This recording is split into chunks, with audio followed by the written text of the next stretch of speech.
Bonsoir, Monsieur le Président. Bonsoir, Monsieur le Président. Vous avez dit on a nommé, on a décidé, on a choisi tel ou tel juge. Est-ce que le président Hollande et son gouvernement sont dans ces affaires judiciaires qui vous concernent des acteurs? Les choses sont claires. Madame Taubira est complètement reconnue comme une petite garde des Sceaux grotesque. Vous avez prouvé qu'elle avait menti. Vous savez comme moi que M. Valls a menti lorsqu'il était ministre de l'Intérieur. Que puis-je faire, si ce n'est prendre des méthodes indignes? Pardon de le dire, mais la revanche, c'est fondamental. Alors, est-ce que vous demandez... Pardon. J'aurais à décider de leur souffrance. Mais on va s'en occuper. Quant à M. Hollande, il y a des choses qui sont en train d'être organisées. J'en assumerai toutes les conséquences. Qu'est-ce qui, à votre avis, a changé en France depuis l'an dernier? On s'est trop préoccupé de vous, les Français. Je peux le comprendre. Mais je suis le chef de l'État. Les Français se tournent vers moi. Je dois pouvoir terminer ma vie dignement. Ça intéresse les gens quand même de savoir ça. C'est pas rien. Monsieur le Président, je vous l'ai dit, on a énormément de thèmes à aborder ce soir. Que dire à tous ces chômeurs qui n'arrivent pas à trouver un emploi alors qu'il y en a peut-être? Mais je comprends pas ce raisonnement. Bon, bien sûr, on vous plaint, c'est difficile. Mais il y a un moment, aide-toi, le ciel t'aidera. Je préfère de toutes mes forces me focaliser sur l'indemnisation du chef d'État, plutôt que moi de me focaliser pour que les gens retrouvent un travail. Pour cela, je pense qu'il faut changer un petit peu le mode de rémunération des présidents de la République. Si demain je tombe malade ou si je perds mon emploi, au moins je ne serai pas mis dehors. Bon. C'est la raison pour laquelle, jamais, tant que je serai président de la République, je n'accepterai des économies sur l'ensemble des autres ministères. Monsieur le Président, regardez cette première question. Pouvez-vous comprendre que les Français soient fatigués de voir leurs dirigeants mener grand train alors que vous leur demandez de faire des efforts? Non. Le président de la République ne veut pas changer, comment? Son mode de vie. Le but de la vie, c'est pas de travailler toujours plus. Mais surtout au lieu quand on a un emploi pénible, peut-être comme monsieur, 56 ans, mais quand on lui a appris que la retraite était à 62, il voulait vous en parler aussi. Entendons-nous sur ce que c'est qu'un travail pénible. J'ai passé l'autre jour une partie de la nuit avec Michel Alliot-Marie. C'est dur physiquement. Bon, ça m'arrive de temps en temps, pas souvent, mais de temps en temps. C'est vrai que physiquement c'est difficile, mais on ne peut pas reprocher à une femme seule de ne pas arriver à dominer un grand adolescent. Je voudrais vous faire écouter l'exemple d'une conductrice d'autocar. Elle doit faire appel à vous, Monsieur le Président, et vous allez voir, écoutez-la. C'est pas évident. C'est pas évident. Les premières fois, après on connaît les gens, on discute avec eux, donc ça humanise un petit peu la chose, mais au début, voilà.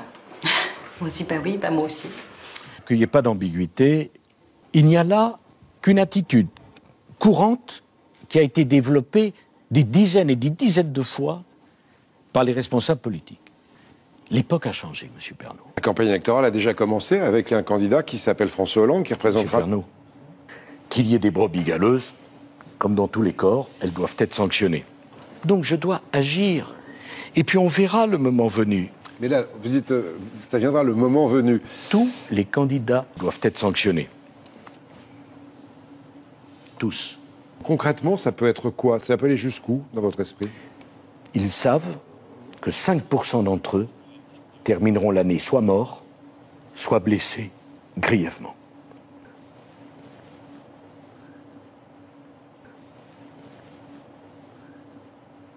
Monsieur Pernaut, il ne faut jamais s'énerver. Et quand on s'y laisse aller, parce qu'on est tous des êtres humains, on a toujours tort. Alors on va parler maintenant des questions d'actualité. Généralement, ce sont des questions qui fâchent. Comment on relance l'économie de notre pays aujourd'hui, Monsieur le Président? Mais qu'est-ce que vous voulez que je dise? Les Français doivent comprendre que s'il y a une personne qui ne doit en tenir aucun compte, c'est le Président de la République. Et mon travail, c'est pas les protéger. À la différence des autres, mais je suis Président de la République. Peut-être vous en êtes-vous rendu compte? Seuls 31% des Français sont satisfaits de votre action. Bien sûr. Naturellement, il ne sortira rien de cela et tout le monde le sait. Et vous le premier, Monsieur Calvi. Vous le savez parfaitement. Il y a quelque chose qui participe aussi au climat actuel, c'est depuis quelques semaines la multiplication d'affaires mettant en cause des policiers de haut niveau. dans des affaires de drogue, de prostitution, etc. Vous y avez directement participé. Est-ce que vous vous sentez visé par le climat actuel de ces affaires? Oh, pas du tout. Pourquoi? Moi, les Français m'ont mis à la tête du pays. Alors là, vous avez comme ça tous les avantages. Pourquoi le refuser? Il n'y a rien à négocier. Vous savez, un président de la République, ça doit rendre des comptes. Je m'y refuse. Et la transparence, non. Est-ce que vous continuez de dire « je n'ai pas été élu pour augmenter les impôts » J'ai honte d'une déclaration de cette nature. Parce que mon rôle de président de la République, c'est pas de prendre les décisions. Alors il se demande combien ça va coûter. À un moment, il faut faire son devoir. Il faut que les Français paient des impôts et ma retraite sera payée. Ce qui n'est pas infamant à ma connaissance. Puis je vais vous dire autre chose. Avant de célébrer la naissance de notre enfant... Elles vont bien? Puisque vous m'avez donné l'occasion d'en parler, peu importe, vous voulez que je vous dise que nous allons nous séparer? La réponse est oui. Regardons les choses telles qu'elles sont. Franchement, ma femme, c'est pas facile. Tellement caricatural. Permettez-moi de vous le dire. Tellement excessive. Tellement sotte. Ça peut durer encore combien de temps? Oh, c'est terminé. Qu'est-ce qu'on peut faire pour relancer l'emploi, qui est évidemment la priorité? C'est d'abord, ce mot n'a aucun sens. Délocalisation, chômage, crise économique. Je suis là pour parler de moi. Parce que celui qui a perdu son emploi en France, c'est son affaire, c'est son drame. On n'y peut rien. On n'y peut rien. Et même si l'objectif est d'aider les plus défavorisés, en l'occurrence. Mais la question, pour aider les plus défavorisés, il y a toutes les allocations que vous voulez. Ça veut dire que l'État peut intervenir? Mais pourquoi? Quelle est la logique? Je vais être très Parce précis. que vous imaginez bien que ce soir, ils sont inquiets, ils entendent quoi? Non, On mais... va augmenter la TVA, ça veut dire qu'ils vont payer plus cher leurs produits. C'est l'inquiétude qu'ils peuvent avoir. C'est leur droit. Nous considérons avec le Premier ministre qu'il est normal qu'on leur raconte n'importe quoi sans aucune précision. Monsieur le Président, vous... J'ai une question sur la stabilité fiscale, justement. Et au fond... Quel est le rapport?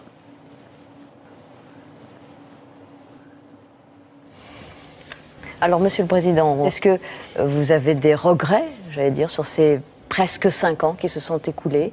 Non, non, vous savez, je suis président de la République. Je me fais une idée de mon devoir. Est-ce que vous avez envisagé d'arrêter la politique? Madame Chazal, c'est lourd. Très lourd. Voilà.